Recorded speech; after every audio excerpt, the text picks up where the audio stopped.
have many concerns about your record, and particularly your public statements, because they are so hurtful to the men and women who are currently serving in the U.S. military. You will have to change how you see women to do this job well, and I don't know if you are capable of that. As recently as November the 7th of 2024 on the Sean Ryan Show, you said, and I quote, "I'm straight up saying that we should not have women in combat roles. It hasn't made us more effective." What I'm confused about, Mr. Hegseth, is which is it?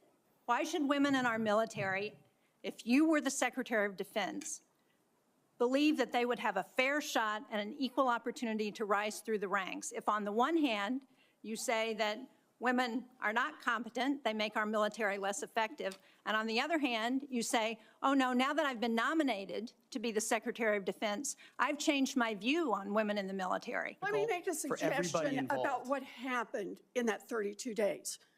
You got a nomination from President Trump. Now, I've heard of deathbed conversions, but this is the first time I've heard of a nomination conversion.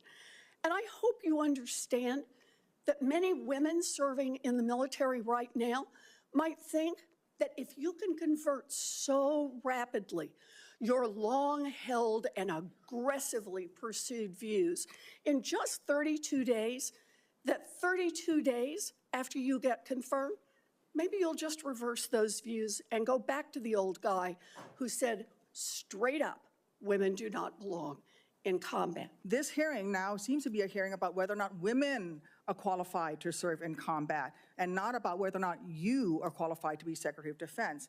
And let me just say that the American people need a SecDef who's ready to lead on day one. You are not that person. Our adversaries watch closely during times of transition, and any sense that the Department of Defense that keeps us safe is being steered by someone who's wholly unprepared for the job puts America at risk, and I am not willing to do that. One of your colleagues said that you got drunk at an event at a bar and chanted, "Kill all Muslims." Another colleague, not anonymous, we have this, said that you took co-workers to a strip club. You were drunk, you tried to dance with strippers, you had to be held off the stage, and one of your employees in that event filed a sexual harassment charge as a result of it. Now, I know you denied these things, but isn't that the kind of behavior that, if true, would be disqualifying for somebody to be Secretary of Defense? Senator, anonymous false charges. They're not anonymous. And I'll just conclude and say this to the chairman. You claim that this was all anonymous. We have seen records with names attached to all of these, including the name of your own mother. So don't make this into some anonymous press thing. We have seen multiple names of colleagues consistently throughout your career that have talked about your abusive actions, Chairman, attitudes, I think he's words, over and his time. statements. He's way over his time. I now yield. Do you think that the way to raise the minimum standards of the people who serve us is to lower the standards for the Secretary of Defense, that we have someone who has never managed an organization more than 100 people is going to come in and manage this incredibly important organization and do it with a professionalism and has no experience that they can tell us that they have actually done that? I have real problems with that. This is not about other issues that are brought up. They're all very important. I'm just about trying to get things done, managing efficiently, and having the best people who have demonstrated that in a large organization. And I'm sorry, but I don't see that in your background. I have read multiple reports of your regularly being drunk at work, including by people who worked with you at Fox News. Do you know that being drunk at work is prohibited for service members under the UCMJ? Senator, those Yes are or no? multiple false anonymous reports peddled by NBC News know that run directly drinking on the job contradictory to the dozens of men and women at Fox News Channel who I work with I'm who not came hearing on the the answer to my record question. and said, You previously have made a series of inflammatory statements about women in combat, LGBTQ service members, Muslim Americans, and Democrats. Since your nominations, however, you have walked those back on TV in interviews and most recently in your opening statements. You are no longer on Fox and Friends, Mr. Hegseth.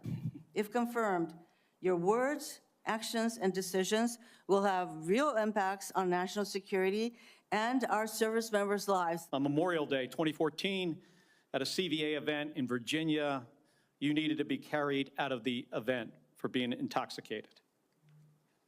Senator, anonymous smears. Summer of 2014 in Cleveland, drunk in public with the CVA team.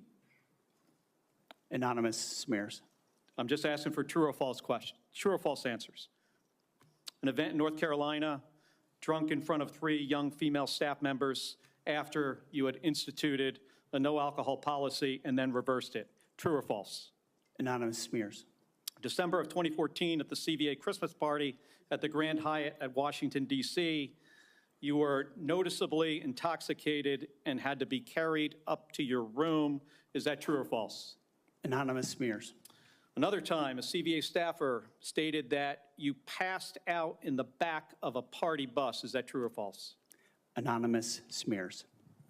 In 2014, while in Louisiana on official business for CVA, did you take your staff, including young female staff members, to a strip club? Absolutely not. Anonymous smears. We're hiring you to be the CEO of one of the most complex, largest organizations in the world. We're the board of directors here. I don't know of any corporate board of directors that would hire a CEO for a major company if they came and said, you know, I supervised 100 people before. Again, I'm going to go back to CEO of the most complex organization in the world. I don't think there's a board of directors in America that would hire you as a CEO with the kind of experience you have on your resume.